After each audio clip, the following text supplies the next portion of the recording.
Hello folks and welcome to Tippcast with myself, Shane Stapleton, joined as ever by Head of Sport Lenina Guardian, Shane Brophy, and Offaly manager Johnny Kelly, who of course knows the Tipperary scene inside out, having been involved with Burris Lee and Nina, and obviously just been around the track plenty of times. I was going to say disappointing week for some of us, and not so much for for Johnny as a tip man, as a Galway man, of course. But we'll start off, Shane. You're disgusted. Look, it's Wednesday, and I'm still not the better of what happens on Saturday. Like, it just so disappointing. Not the fact that just we didn't deserve to get anything out of the game, but the fact that you just didn't perform, didn't give themselves a true chance of winning it. Yes, could have snuck it, even if it would have been undeserved. Look, Galway left us in it with their missed chances, but like I don't think Galway overly played that well themselves. I think that there's a bit of commentary since Saturday, particularly from some people in Galway, that was a great performance. I think it was a great control performance. They got their game plan set and it worked for them, but I think they have they need to find an awful lot more if they want to beat Limerick. But it was sufficient on the day for Galway, and they're just. Shane seems to have stalled for me. It was a sore for me. Yeah, he just seems to have stalled for me there. I'm not sure if he stalled for you, Johnny. But the likes of Conor Whelan, 1-4. Evan Nyland did his bit. I thought Keenan Fahy was brilliant. Tom Monaghan came on, scored 3. A lot of great performances across the board, really. What was your review of the game? Yeah, much the same, Shane. I think, to be fair to Galway, they probably got their tactics right. They employed a sweeper, and a very good one at that, in Cathal Mannion, who had a huge influence on the game. I think in Conor Whelan, they have probably one of the top forwards in the game at the moment. No matter what way the ball comes in, he seems to be able to retain possession, and he's in the form of his life. Keenan Fahy had a big game at centre forward, which would have been not a gamble, I suppose, but removing Conor Cooney, who has been excellent for Galway over the while, but probably has gone through a little bit of lack of form, was a big move, which worked. And as I said, I suppose all in all, you'd have to give credit to Henry Shefflin and the Galway backroom team that got it right on the day. So big performances, and I think the impact from the subs had a massive bearing as well. Like, if you take Jason Flynn, Conor Cooney, as I mentioned, and particularly Tom Monaghan, had a big influence on the game towards the end. And I suppose, yes, Galway will be happy. It was a 2-point win, but it seemed all day that Galway were in control of the game. But having said that, it was only a 2-point win, and Shane is correct that it'll probably take an awful lot more for Galway to get over the line against Limerick. And I think the people that are close to the panel and the people that know their hurling would recognise that as well. And Shane, just coming back to you, hopefully the line is cleared up a little bit there. As flat a performance maybe as the Waterford game, maybe a little bit better, but not a whole pile better. It was a lot of the same attributes as the Waterford game. I suppose, slightly better. I suppose overall the first 20-25 minutes for both sides was very disappointing, very cagey. Not an awful lot of pace to the game. Probably it suited Galway, and I was listening to Henry Shefflin afterwards, that they probably didn't want to turn into a really high-speed game, which probably would have played more into Tipperary strengths. But then I do think there was still an element of hangover in the Galway performance from Leinster final, but I think they realised after 25 minutes that this Tipperary team is there for the taking, and either side at half-time, they really went for the jugular, and maybe but for Rhys Shelley, instead of being 3 points up, it would have been 9 or 10 up, and they really could have cruised on after that. So, I do think, it's like, for it to happen once, you'd say maybe is unfortunate. That happened twice in 3 games is something that they've definitely got to look at, and the fact that it happened twice in their 2 sets of games that came in 7 days after each other, I think it leads me to believe it's psychological more than anything else, that just didn't get themselves up for the match. And not that I don't think that took Galway for granted in any way. I always think in any game, whether you're playing inter-county or junior B, you have to have a cause going out in the field. You have to have something to rev you up. And I don't think Tip had it. Like I think if Galway definitely had a cause after Leinster final and the way it finished. And strangely enough, I know some people might reflect on the Offaly game and think maybe it was Tip got into bad habits. I don't think that was the case. I just think Tip got their cause out of the way that day. They were frustrated after the 3 weeks of and then what do you have to go after the next weekend? Like, I just think whatever you've got to get yourself up for a game every time you go out, whether it's one you feel not you can saunter through, but you can come in with a certain level. I think you've got to I think you've got to nearly go out. Like, that's what Brian Cody was so good at every year and every game he played as manager. He every team was treated with the same respect, and that's why they mowed down teams a lot at the time, because whether there was Tipperary or maybe whether it was maybe Offaly or Wexford at their weakest, they just destroyed them because they always found a way to get themselves up and get themselves ready. And I just that's an aspect that Tip or Liam Cahill are going to have to look at for next year. Why these 7-day turnarounds are twice now have they been so flat? So Johnny, the team you saw the week before, the Tipperary team that you played against with Offaly, did you notice much of a difference? I mean, like Galway, I still think Galway were very good, could have won the game by 10 points. So I don't want to take too much away from them. I mean, they could be better as well. But like, did you see a difference in the Tip in the space of the 7 days? Well, I actually thought that Tipperary would perform really well against Galway, and I actually tipped them to beat Galway. So yeah, I did. It was a bit of a shock. I think Shane is onto something there. Like, I think what it was, like, I like, if you look at the two results, the first game that Galway had after losing to Kilkenny was the Tip game. The first game the Tip had after losing to Waterford was Offaly. So psychologically, they had the fire for the Offaly game. Now, look, I'm not critical of any management. I think Tipperary were excellent against Offaly, like, completely, went to town basically on Offaly. But having said that, they did get their fire out of their. They did get their psychological, fire, as if you want to call it. They took it out on Offaly, and maybe it's very hard to get that energy up again within a week. And I think Shane mentioned Brian Cody there. Yes, Brian Cody was excellent at getting teams up, but he would have always had, the luxury of having a 2-week break or maybe a 3-week break between each game, so it is far easier to do that. It's extremely difficult for players to, go week in, week out, like, and obviously the break, they had a 3-week break between the Waterford game and the thing, which is an ideal prep, not so for the Galway game. I think Galway do deserve more credit. Because tactically, yes, they shut down Tip. Using Mannion as a sweeper was a good ploy. He's excellent. I don't know, is there a Tipperary, a specialist sweeper in the Tipperary panel? And it looks like, if you look at the Waterford game, where they used Nolan as their sweeper, he also was excellent at that and seemed to be really au fait with that role. And again, Tipperary failed in that. I suppose Offaly, the game, like, Offaly still scored 3-18 against Tip, so the warning signs were there, even though, albeit, like, Tipperary, on the other end got 7-38. And Tip do tend to put up huge scores. I think 5-20 or 5-something against Clare, 2-25 against Cork. So they have been putting up scores and like to go for goals. Galway probably identified that. We're very touch tight. I think it's not as simple as having just a sweeper. I think the other Galway defenders were really, really touch tight and aggressive. And I think it threw Tip, and that lack of energy then, obviously, as the game came, a week too soon for them. I think that was maybe the way the game panned out. But I wouldn't be too critical of Tipperary. There's some excellent hurlers coming through. Jake Morris, O'Connelly, they have some, new players coming through that will take a bit of time to bed in, like, and that's a huge learning experience for them. And I think one that they'll gather a lot from and come out better next year. Yeah, Johnny, you've an awful lot of experience being on the sideline, and obviously you're current inter-county manager. So tactically, like, in terms of the setup, you had Galway at one side. They had more or less packed their defence so that the ball going into Jake Morris, James Callan, Mark Keogh, and whoever, like, there was huge numbers around there. And Tipperary, in their own 45, you had Ronan Maher as the +1.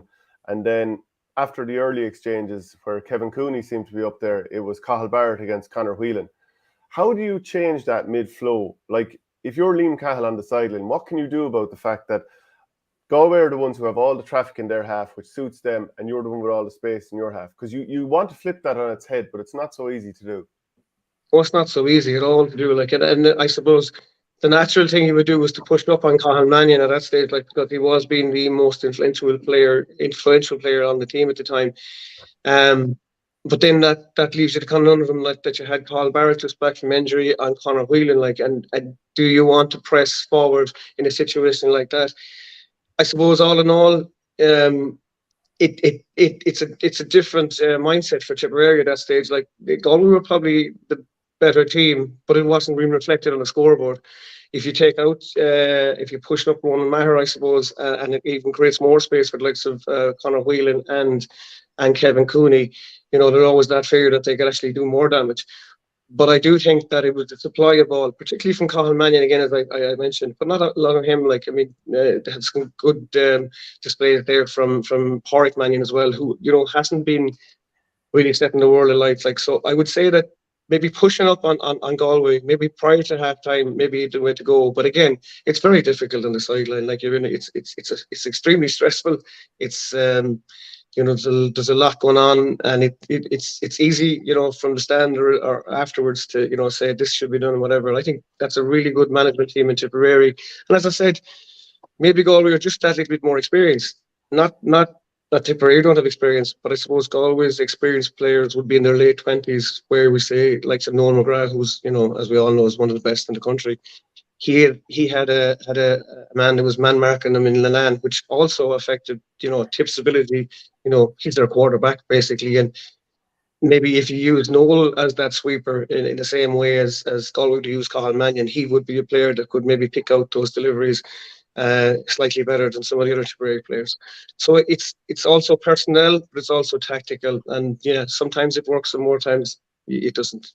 Yeah, I'd agree with you. I think if Noel McGrath does come back, I definitely do think they've definitely got to look at. Like, he's probably a mobility around the middle. Like, it's just, I think that it's gone so clogged in the middle third. I think it's hard for Noel to influence games. Whereas maybe if he is the +1 at the back, like, he can survey the field, he can do an awful lot of what Cathal Mannion does. Like, he can also take that long range shot. And I suppose the way Galway looked at it, where maybe they sat back and they sort of knew that Tip don't have, unlike maybe Clare and Limerick, Tip are not a long range shooting team. They don't have the Diarmuid Ryans or the Diarmuid Burns that can hit 2 or 3 points and play from 80, 90 yards. Like, we're sort of not built that way. And I just coming back to the defensive thing, my read on it the first 15-20 minutes, I don't know if that Dan McCormack was on Conor Whelan and Cathal Barrett was out and Brian Concannon out in the wing, and that for some reason the switch was made that Barrett go back in. Like, Dan ended up kind of 1-on-1 inside the 14 on Cahill or on Conor Whelan, so I doubt they wanted to maintain that matchup. Yeah, I don't know, but Dan is physically probably more back, but physically more attuned to Whelan, like, and whereas, like, we know how good a defender Barrett is, but he does take chances trying to get out in front, and I just don't think a player like, I don't think Kilkenny will go, like, if Whelan's out in front, you merely got to stay goal side now, and then maybe you got to hold him out, maybe foul him, don't let him in for a goal or anything like that. I just thought if you were going to stay with McCormack, why change it after about 15-20 minutes when it seemed to have been working at that stage? Geez, I don't know. Dan's a wing forward and midfielder. It's a big move as a manager, like, to put, a man that would have played in the half hurling and maybe midfield more than anything else into the cornerback. But, I suppose this is the way the game is going. Like, positions, I suppose that ability to transition into all defensive positions is something that teams have to look at, because if you're going to go with matchups, then physicality and pace and all these things come into that. Like, so often you would get, I remember Brendan Maher marking Gillan from Limerick, and he, at full back, and these things happen sometimes. They work and more times they don't. But look at in the form that Conor Whelan is in at the minute, and given the supply that he's getting, that he actually got there against Tip, like, Tip were lucky that he didn't get a couple more goals. I think Cahill, to be fair to him, just coming back from injury, again, it was probably a mismatch. But then where did Tip have someone else to go back on him? I'm not sure. But then again, you have to look at Keenan Fahey, a really good game. There were other players in the Galway team that were actually performing quite well. And again, I suppose, look, an awful lot of it comes back to the energy. And if you don't have energy, particularly that Tip team, that, as you rightly said, go for goals. Goals are what Tip, they seem to, thrive on. And again, that delivery or that run inside, that space wasn't there the last day, and probably a little bit of, they got it maybe so not easy against Offaly, but like there was certainly a lot of space against our guys. It leads into a sort of a false sense of security that we'll get this against top teams. But like the reality is that Galway is so much further down the line than Offaly, and that probably cost them. Like Cathal Barrett is one of these players that, Tipperary, we love him. Other counties, they love to hate him or whatever. But so I'm sure people are quick to jump all over him. But to me, when he's diving out for those balls, Johnny, trying to get out in front, that's a sign of a lad who's not fully fit after being out for probably the guts of a month or maybe more, that you tend to gamble on these balls that aren't really there. Oh, yeah. He's excellent, Cathal. And again, he's probably Tipperary's, I don't know, equivalent of Sylvie Linan back here in Galway back in the day. But, to be fair, probably a little bit overly anxious to get out in front. And then, Connor, no better to give you the arts and drive you on another couple of yards and bring the ball with him, or play the man as well. He's really, really physical. It's difficult to know how to manage him. If you stand off him, he'll sidestep you and he'll go through you. He'll just look straight at you. So, but possibly on maybe one or two occasions, Cathal probably just overcommitted, and Connor obviously turned him. But I keep coming back to it. It's the supply of the ball inside there. If maybe Tip had to shut that down, that wouldn't have come in as often.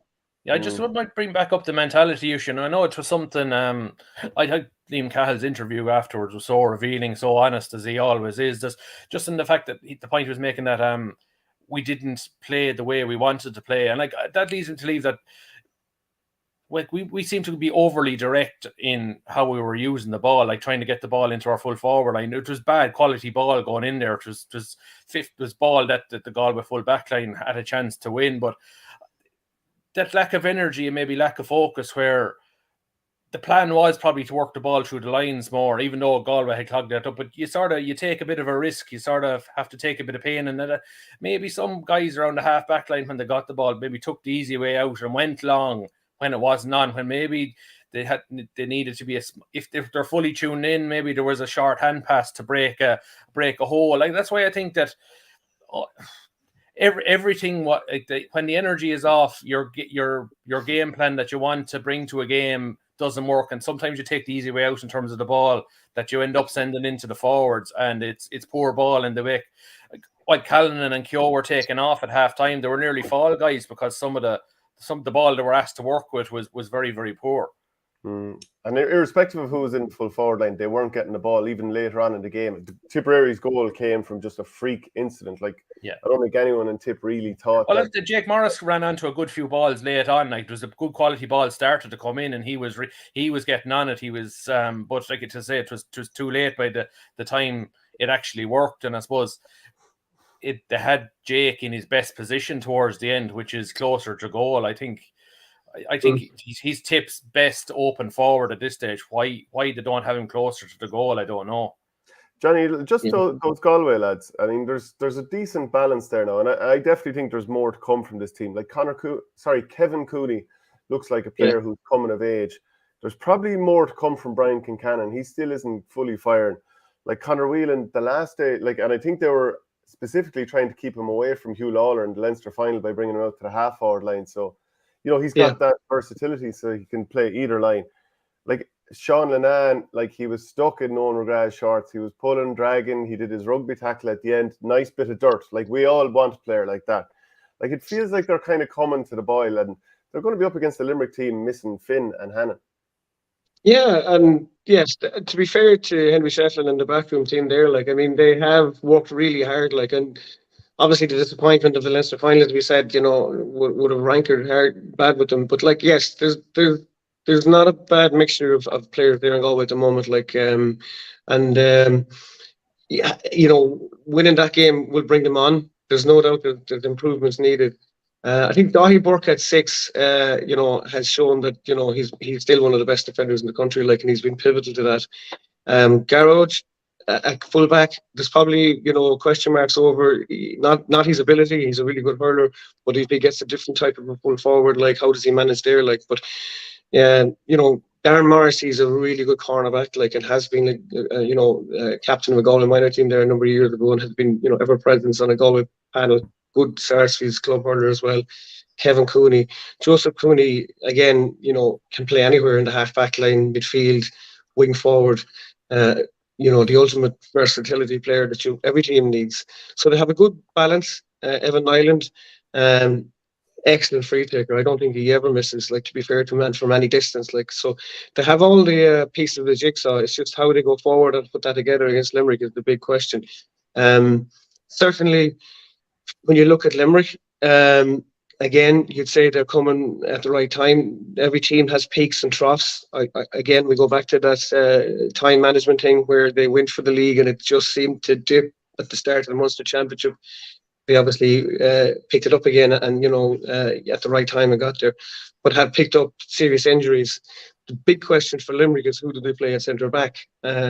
Because Hannon he sits back, but he also links play really, really well. So if Limerick don't get that right, I can see Galway getting joy there. But then again, if Galway sit off of Limerick and Limerick build from the back, there's no better team to supply that dangerous ball inside.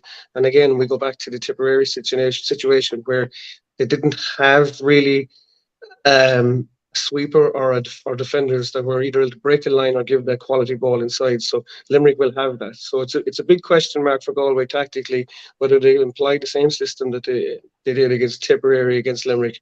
I think they may do so. But again, look, it's all to play for. Physically, Galway will match Limerick and always will. So that's a plus for Galway. And Johnny, just in terms of, like, back to Tipperary, like, you were talking about energy and all that, and you look at some of those players that Tipperary are missing, lads that would have won the under-21 All-Ireland under-20, some of them. Barry Heffernan didn't, but obviously knowing him from Nina and doing his cruciate, stepping over a water bottle when he was knocked over the side of the pitch last year. I'd imagine that still frustrates you, but it frustrates everyone in Tip. Yeah. But you also see other lads, and in no kind of particular order, but Paddy Cadell, Gerard Brown, who else is missing there, Shane? There's Craig Morgan is only just making a comeback. Kieran Connolly, like, these are all lads of an ideal age. Gerard O'Connor, I presume he just wasn't fit to play 70 minutes because he's been brilliant all year. Like, these are all lads that are of that age profile who can horse into teams and it costs Tip. Yeah, absolutely. Injuries take a huge toll on all teams. Like, but at the way the season is so condensed, and you need to look at the overall system. Like, Munster's a bear pit, to be honest about it. Like, you have 5 best teams, or top, in 7 or 8 teams. Like, 5 of them are in Munster. And when you're playing in that such a competitive environment, all teams are going to pick up injuries. I wouldn't look at these as brilliant hurlers you're talking about, like, and obviously they would make a difference if they're all fit. But Clare have had their injuries too, so have Limerick, and it goes back to that really, really competitive edge in Munster. Like, nearly every game is an All-Ireland final, to be honest with you, because to get out is the key. That takes its toll on the team. And rightly, it's been said before, is Leinster. Leinster isn't Leinster anymore. It's basically the rest of Ireland. It's not as competitive, let's be fair. So, maybe not picking up as many injuries because of because at least it's the least competitive of the 2 provinces. Yeah, there's no doubt that Tipperary suffered because of those players being missing, but I wouldn't hang my hat on it. Yes, there's no doubt that some good quality players coming through in Tipperary, and they have a bright future. Like Conor Stapleton, an excellent midfield. Alan Tynan. So go back to Tip and Galway game there. Alan Tynan, even though Tip weren't going well, just after half time, he had a brilliant goal chance. Like, and again, typical Tipperary, out of nowhere, pick out a brilliant ball into a corner, and a guy goes it in. Like, and we were lucky that that just edged wide by a couple of inches. So yeah, look, Tip will learn from it. Liam Cahill, an excellent manager, brilliant backroom team. They'll move forward, and they'll have these guys come back in next year. Yeah, I suppose the disappointment is just the frustration of how well Tip played against Limerick and Clare and Cork, and even if they brought anything close to that level of maybe energy and play, they probably would have won at the weekend. I think that's just because the manner of the game. It wasn't. Maybe Galway's.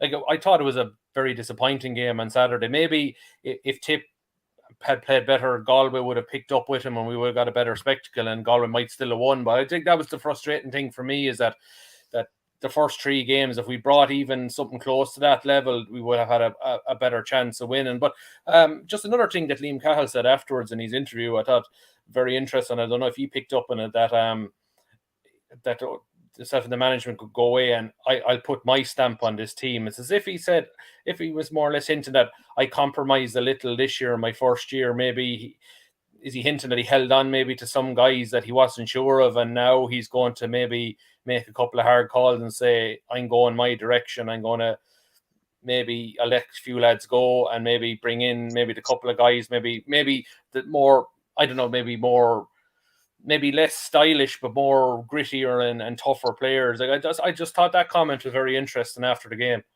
Yeah, but if you look at the team already, there's a lot of grafters in there already, and they're all good hurlers, don't get me wrong, but we know a lot of these players because of how combative they are, like Conor Stapleton, Alan Tyne and Seamus Kennedy, they're all in the middle. Dan McCormick, they're all middle to sort of almost half forward line of the pitch. So I don't know how much he could change it in terms of the style of player he's using now. Maybe he'll bring through some of the under-21s.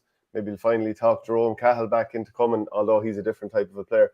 But Shane, just back to you there, will the work, there's a lot of talk that maybe Tipperary worked so hard late 2022, early 2023 that the team was gassed out a little bit. Now, Johnny, maybe you might comment on that in a little bit. Can you sort of have a team worn out when it comes by championship? But Shane, will this stand to Tipperary in 2024?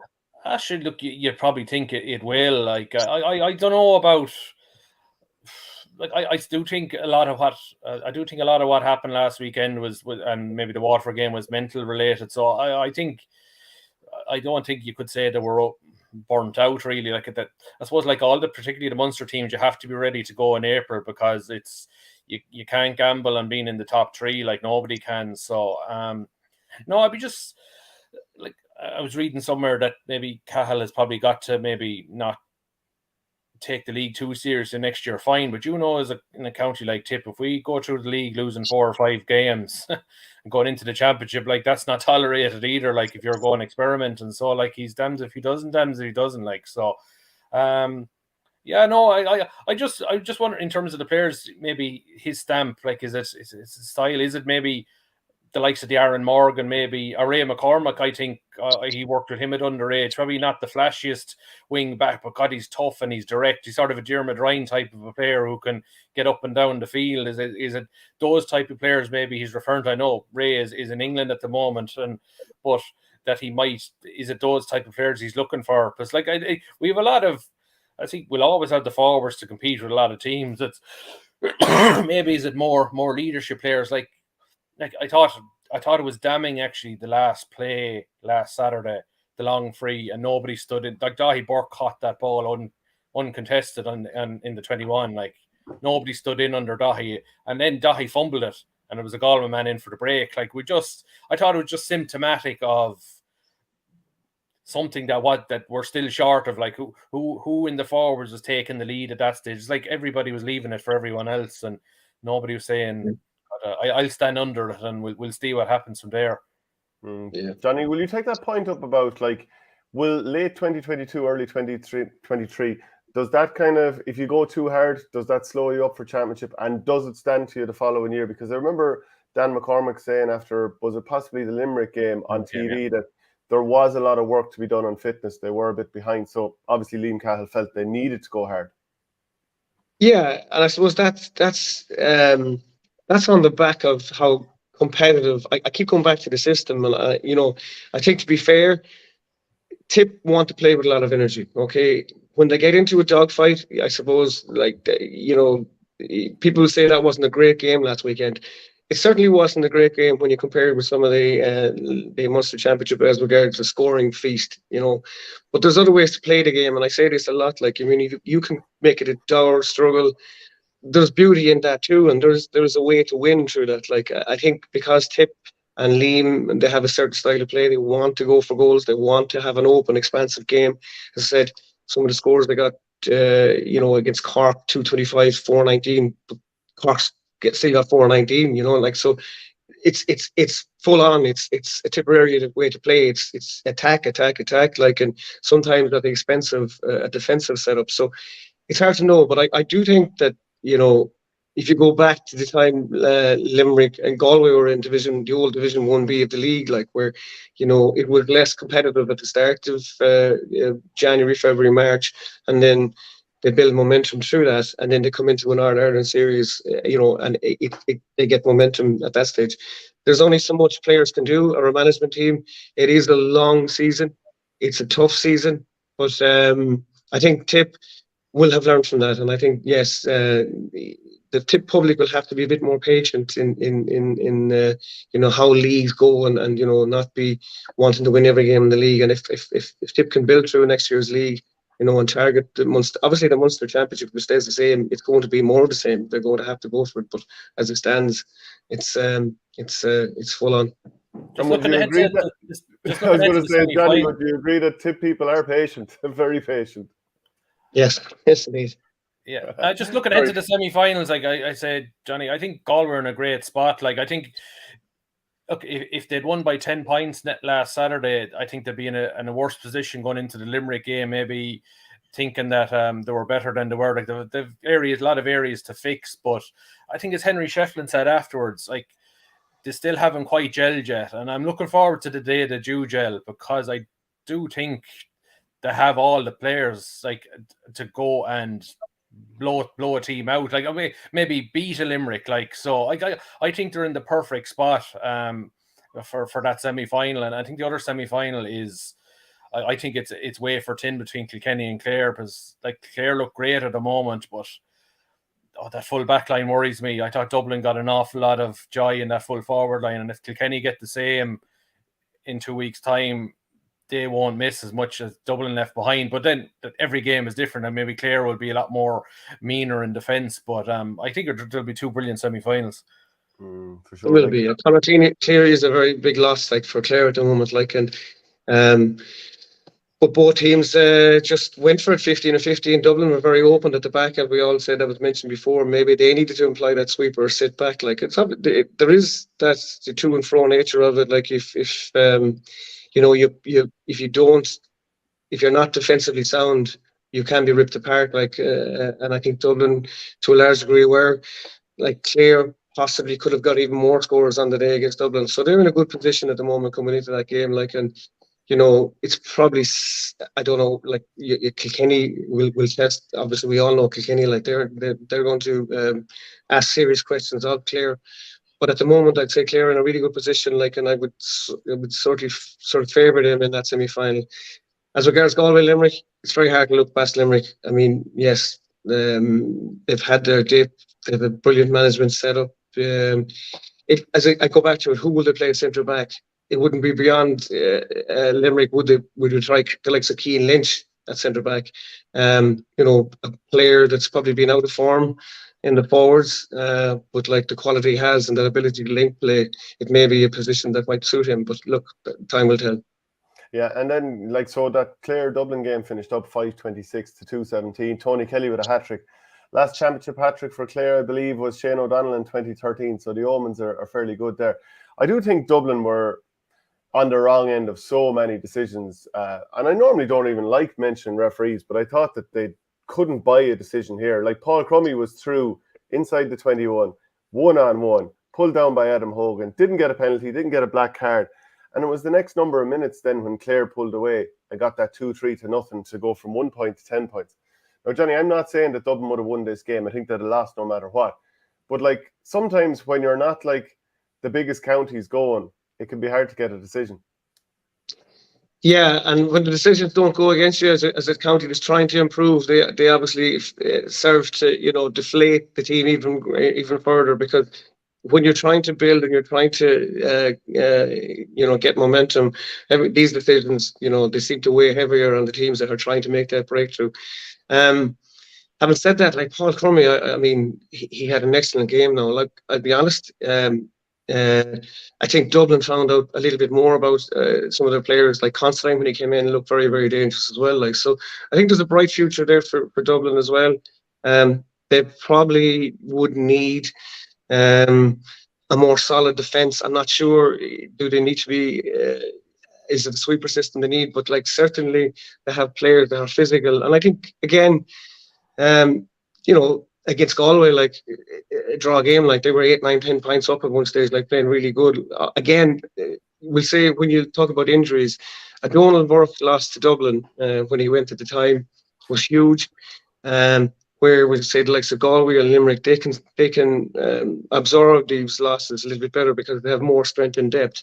And it's a little bit like Offaly. Like, I mean, when Offaly played Tipperary were getting back 5 or 6 players. Offaly had lost maybe 3, 4, 5 players over the course of the season, and ultimately it costs because you don't have that strength and depth. So I think Dublin will need every single player available to them. But I agree. You know, when decisions, you know, possibly go against you at times, like it does have for a team like Dublin, you know, they need everything going right on the day. And they'll be hoping that Chris Crummy and Cian O'Callaghan, and maybe if they could even get Liam Rush back for one more year, they're all down in Australia at the moment, rather than losing lads, which could also happen. You just don't know. Yeah. But Shane, just for the semi-final then, I believe John Conlon was in a bad way for a couple of days, so there's a good chance he won't be right for the semi-final. Then you're looking at, will David McInerney be back? There's some talk that Conor Cleary potentially could be back, but like Aidan McCarthy, assuming he's fit, he's played in the half back line.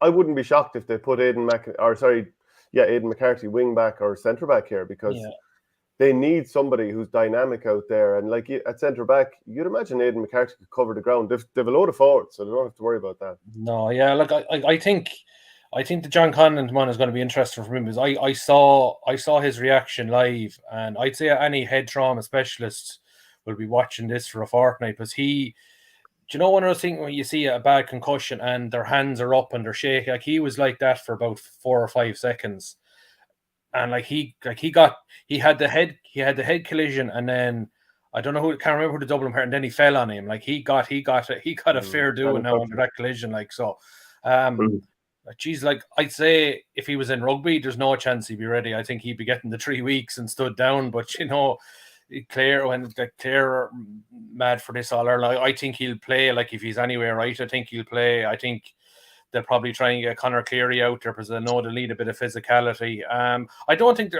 they're at the stage where they're going to bring. I know Aidan McCarthy's played in the halfback previously, but like he's played the last few years in the forwards. I don't think they're going to go be that drastic, maybe, in terms of shifting a player back there at that stage. I just like.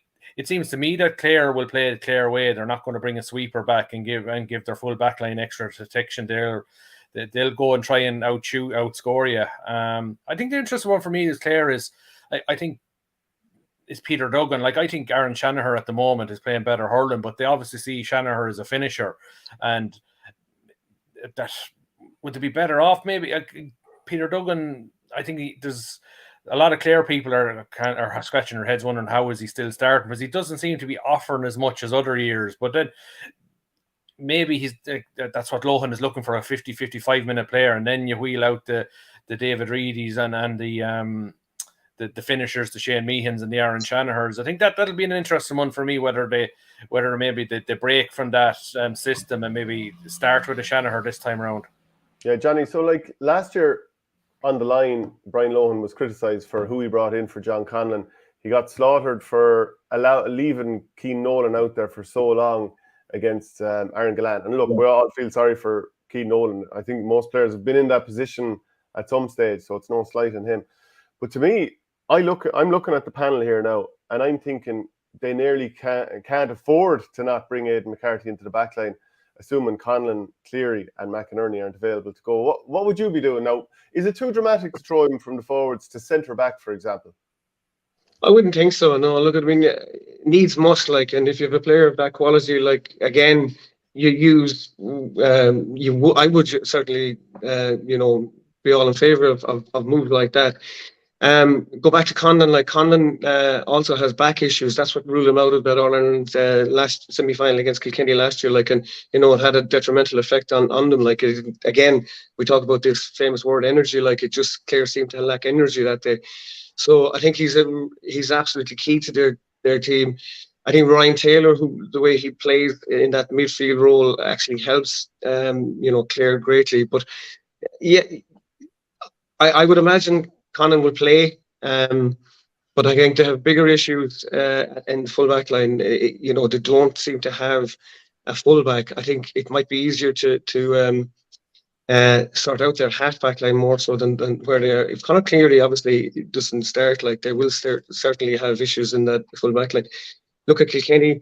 They have a good mixture of players. I know they're missing Adrian Mullen, but you saw with Walter Walsh what he gives from the sideline when he came on for those. So someone like that comes in offers another threat there. So yeah, Clare possibly. It's wait and see, and I suppose we'd have to reserve judgment on how that game will go until we see how that injuries clear up over the next week or two. But if they have them all, they'll I would say they possibly have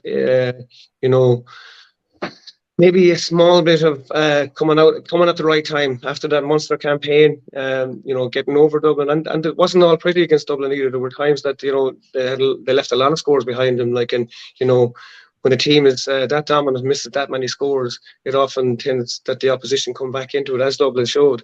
But I think they got over that and obviously went on and won the game well. So I think they have momentum. If they can get back the injury guys injured, they'll push on and they'll really shove it up to Kilkenny. But then again, Kilkenny being Kilkenny, who knows what they'll produce on the day.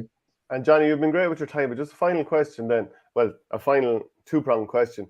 Who's going to be hurler of the year and who's going to win the All-Ireland? Oh, hurler of the year. Oh, it's still early to say. We have 2 more games to go in the semi-finals, obviously. But candidates, Aaron Gillan in Limerick, Conor Whelan in Galway, obviously, depending on how that semi-final goes. On the Clare side of things, Tony Kelly, obviously, when he's display last week, Shane O'Donnell has been very, very good as well. So, it's early to say. As regards who's going to win the All-Ireland, I'm going to say it's a Galway Clare All-Ireland final, and Conor Whelan to be hurler of the year.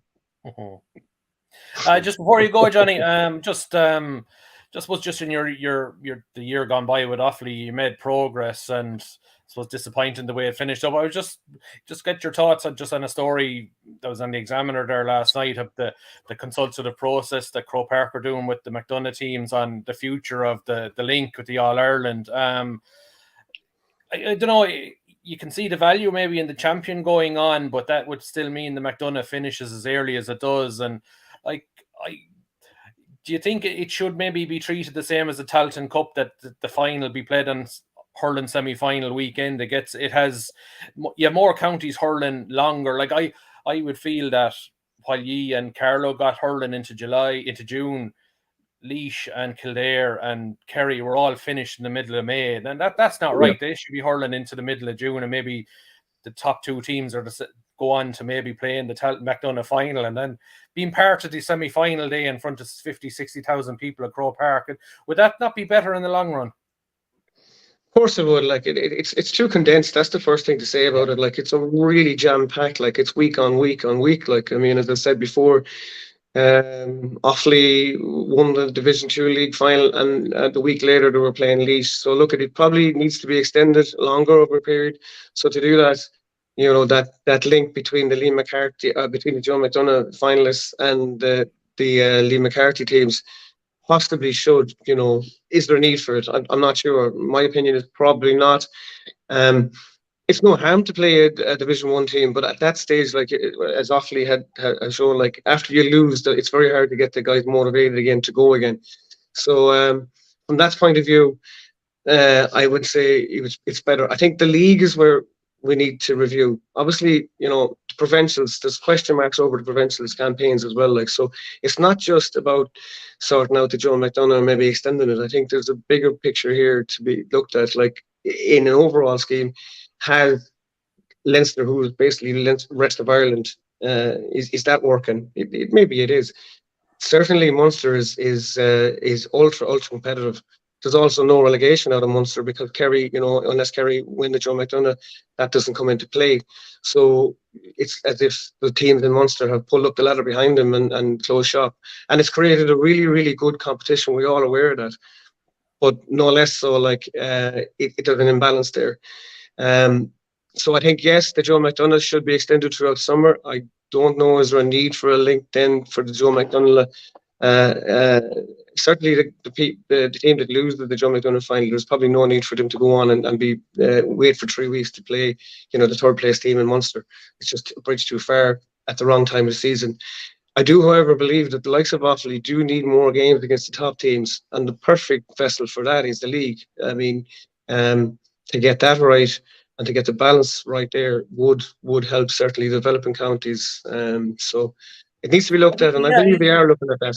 Is there a case that, look, I think we've got to accept the league has got to be a development competition now? Because I get frustrated every year. People said the league is not competitive enough, or not. Like, what do we want another championship before the main championship? Like, do you want to turn the league into a mini Like, I don't know if that's maybe you need a league where maybe you give, you bring the Offaly's and the Carlows into it and maybe expand it. And okay, you might get the tough games against a Galway or a Clare, but you might also have an Offaly or Westmeath where maybe you can blood guys with, and I'm sure that those, no disrespect, the McDonough teams would benefit from that as well, that we accept that the league is a developing ground for the championship, for everyone. I think so, yes. Look, to be fair, I think that was one of the reasons that the old Division 1B and 1A went, because the top teams didn't want to be playing each other so often, and then this is how this developed. Okay, so what you have is you don't have a really competitive league at the top at the moment, because teams, they'll use their panel, the top tier teams. But then on the other side of it, Division 2, it's ultra competitive. Like, it's full on, like, straight away. Everyone wants to get out of Division 2 to get up to have a crack at the top teams.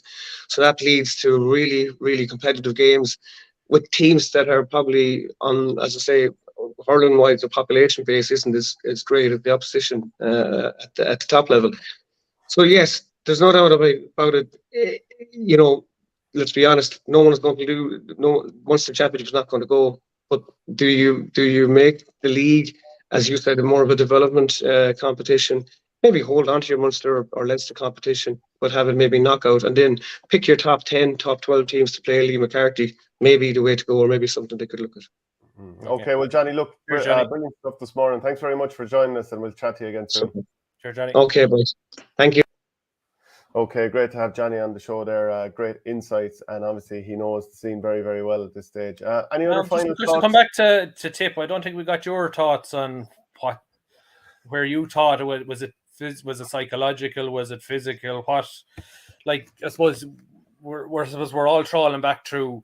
Okay, that Waterford went flat mid-campaign last year. Does Cahill and Beavens do the tax the players too much earlier? Like, I'm sure it's something that Liam and the boys will be sitting down to reflect on over the next few months. It was like I was actually projecting for next year that, like, this year Tipperary struggles came on the back-to-back. Next year in Munster, Tipperary will have 2 back-to-back games. Like, I was projecting, if the format doesn't shift, Tipperary will be on the bye in the first round I think Clare and Limerick will be the first game in the Munster Championship next year. Tip will be at home to Cork in round 2, away to Limerick in round 3. They'll have a week off, then be away to Waterford in round 4, and a week later they're at home to Clare. Like, Tip will have 2. If nothing changes, Tip will have 2 matches in 7 days in Munster next year. Like, however, about later, like that, and that's like, if they don't get that right, Jesus, like, it could be. You'd have to be winning the first game and getting to 4 points and hoping that's enough, because, like, you couldn't guarantee the second game will be a win. Well, this is where you're hoping, and why I brought it up earlier, that the work that Liam Cahill and his management team have put in late 2022, early 2023, which potentially could have cost Tip in the championship this year. It's very hard to sort of measure across the board. What's the energy level like? What's the, will that stand to Tipperary in 2024? Because they'll, of course, put in another heavy pre-season as well, and maybe they'll get more of an opportunity to take a bit of a break, or maybe they'll pull up during the league. That remains to be seen. But, like I mentioned, the injuries and all those players that were missing, that definitely did impact Tipperary. Raymond Gilburn, who's a Limerick man, says Tip aren't good enough. They were looking to qualify out of Munster round robin. They were 4th or 5th best team in Munster, and I'm leaning towards 5th. And you know what? Finished third, the table tells us a different story. They were third. Like, it's like after the first 3 games in Munster, they were on the cusp of a Munster final. So, like, the table doesn't lie. It doesn't matter if they Eamon Foudy hit nearly threw 3 balls into the net against Clare. The games play out. Like, they finished third in Munster because Waterford didn't perform this year and Cork didn't get enough points. Like, so, like, that's a nonsense that Tip were actually the 5th best team, but like, they finished third. They got out of their group. Like, that's the job. Like, so. Yeah, and look, you can look at that Cork game and say Tipperary should have won that, in a good position to win against Limerick, albeit did well to just come back and get a point. So, like, these are competing with the very best teams in Ireland. Fair enough, Cork didn't get through, but like, these are among the best teams in Ireland, and Tipperary competed when the energy seemed to be there, and it kind of left. Like, people are kind of very quick to make the link between Liam Cahill's last year with Waterford and his first year with Tipperary, that look, they're out of juice. He, you know, I suppose, to paraphrase, flogged them too much. But like last year, I still think that because they couldn't beat a weakened Limerick team early on in the Munster Championship, that psychologically sort of broke them a little bit.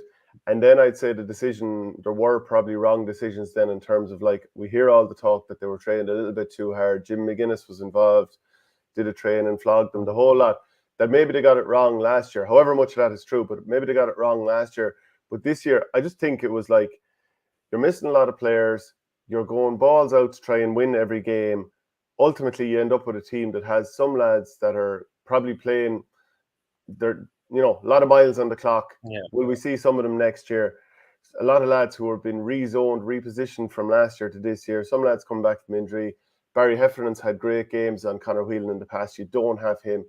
So I think it's a confluence of factors. But, like, I wouldn't be kind of feeling like, Jesus, Liam Cahill would want to, sort of pull up his socks here small. Yeah. No, I think that, like, it's very early in the day. Yeah. Give him a chance. And I still think a lot of progress has been made. Yeah, like the first year, it's always hard. Like, sure, John Kiley didn't make an impact in his first year. Very few managers make an impact in the first year. They get in and see the scene, and maybe like they'll assess the panel at the end of the year, and they think, okay, is this guy really up to it?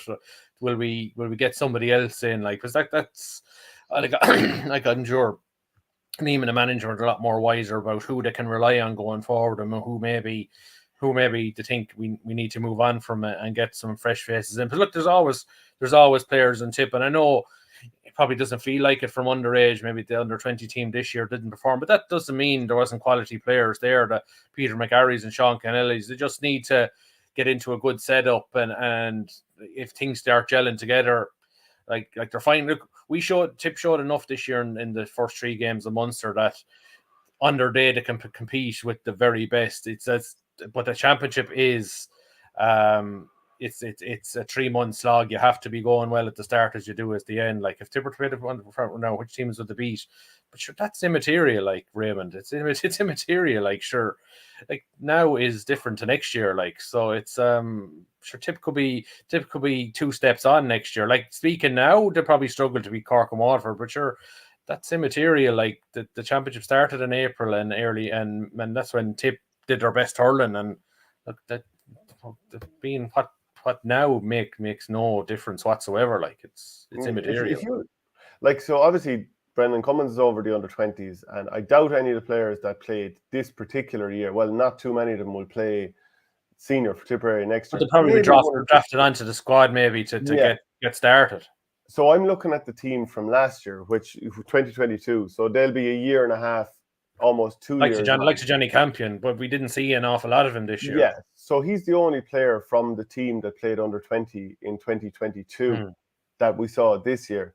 I believe Sean Kennelly did a bit of scoring in a challenge match against Dublin a few weeks ago. So maybe he's kind of one that's been eyed up, because physically you could see him stepping up.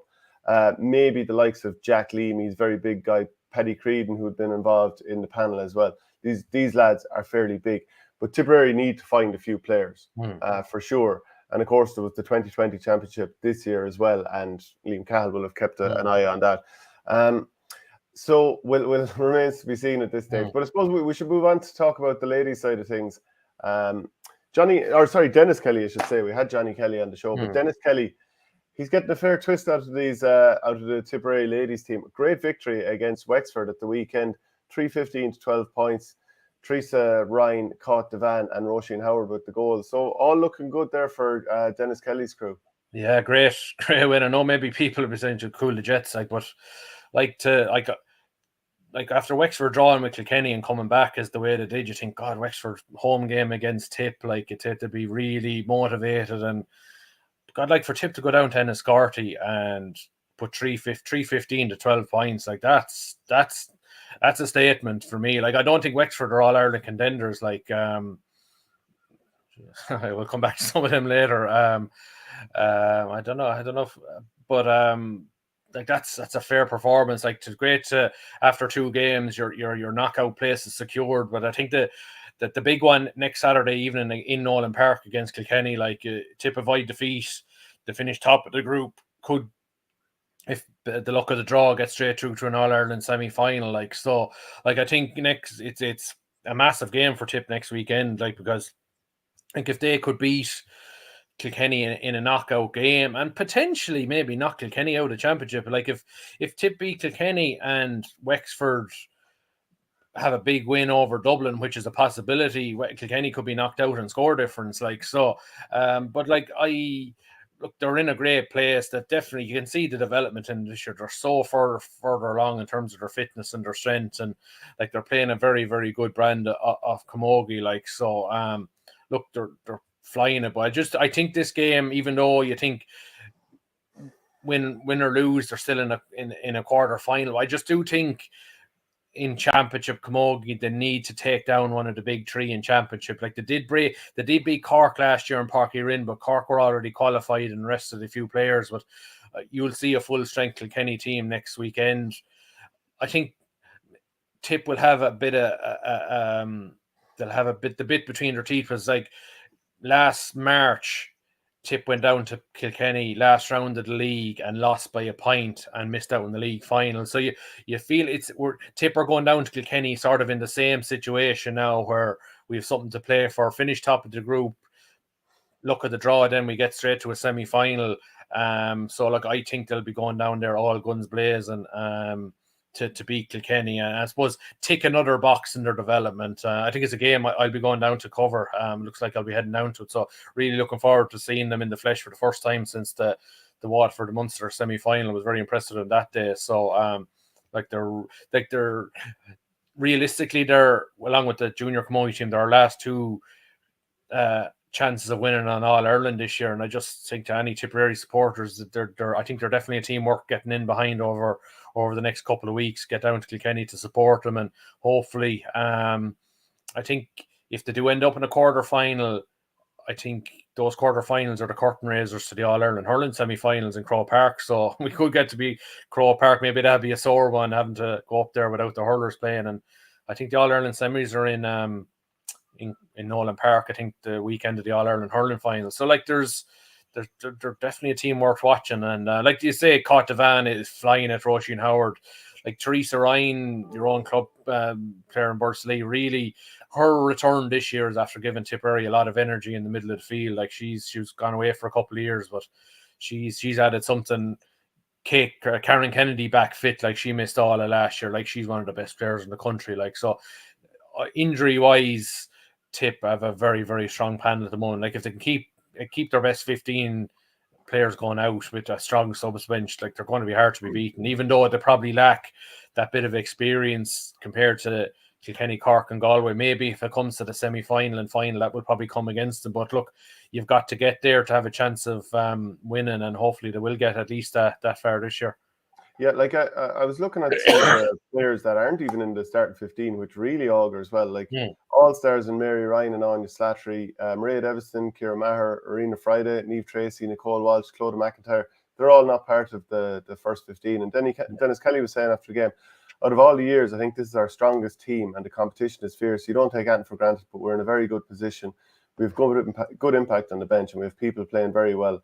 And we have top quality players ready to come on if we need them to, which kind of backs up the point that you're making there. Yeah. So looking good there at the moment. And then I suppose the other thing to talk about is the Tip ladies footballers, who got a great victory. Sorry, had a defeat against Galway, so they're going to need something in Clonakilty against Cork. Yeah, it was always going to be a tough draw in the group they got with Galway and Cork. I suppose Galway coming off the win over Cork, they had a game under their belt, which is a big help, like in these 3-team groups. Even though Tip got off to a great start, and Ashley Maloney goal inside the first minute, but 4-10 to 3-4, like it's pretty comprehensive. Tip got goals, but it looks like they found it very, very hard to score. And from reading the report, like Tip's maybe transition from defence into attack wasn't as quick as they needed to be. But look, all is not lost. Like it's effectively a quarter.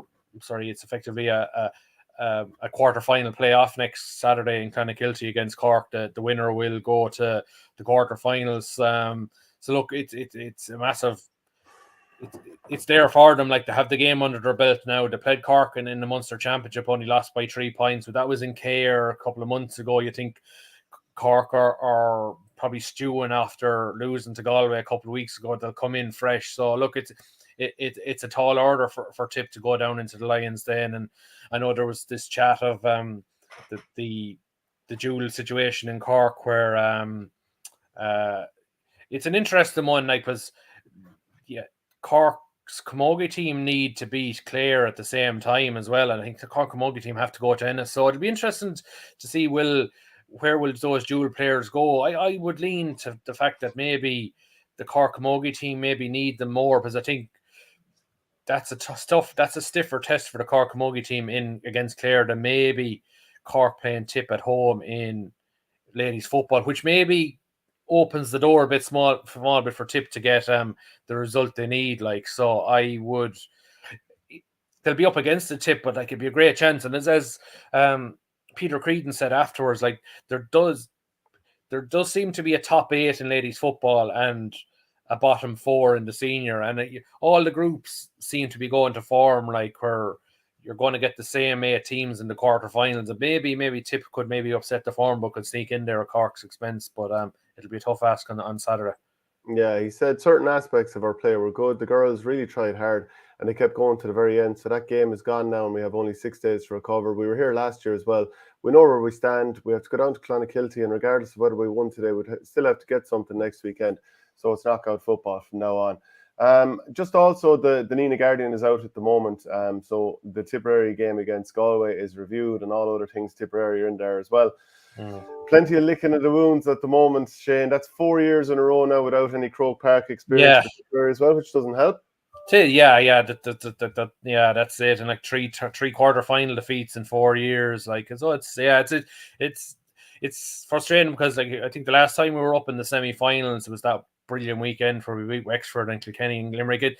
There's something carnival like about that semi-final hurling weekend, and if you're not in it, just feel like you're missing out. And yeah, it feels raw at the moment, because there's no doubt, I think at our best we're as good as the last 4 teams are in it. But look, if you don't perform in a given day, we're maybe, as Raymond Gilmore says, we're probably maybe one of the 4th or 5th teams in Munster. Like, that's the consistency level we need to try and, or inconsistency we need to eradicate. But look, we've got to kick on, and club championship starting Saturday week, senior champion, North senior quarterfinals, like, so it's coming. We'll be back into the good raw stuff of club hurling, and let's say once that gets up and running, it'll be hard. I suppose we'll get over it, and we probably won't feel maybe next January coming along and back looking at Tip again. Yeah, Raymond Gilburn says, lads, I'm disappointed Tipper out. I backed Tip 18-1 each way at the start of the championship. Yeah, I'd say you're disgusted as a Limerick man, all right. Yeah, K32 was saying we were hyping up all our players, which is after there's a lot of outsiders hyping up Tip after going into the Galway game. Jackie Tyrrell saying if I had money, I'd back Tip. Like, there's a lot of outsiders doing a lot of hyping up. I think we were trying to keep it quiet as long as we could. Like, so we'll throw it on to other people, if you know what I mean. Yeah, and all the rival counties are drinking Tipperary tears at the moment. Did you ever see the beat of it? Like, it's sometimes I think they get the greatest pleasure out of seeing Tip bet rather than their own team win, isn't it, guys? Yeah. We had them on the brain, like. Yeah, well, look, as long as we're rent-free in their head, at least we've something to like. Yeah. Okay, that's it for the show. We'll chat to you all next week. Thanks, Shane. Cheers.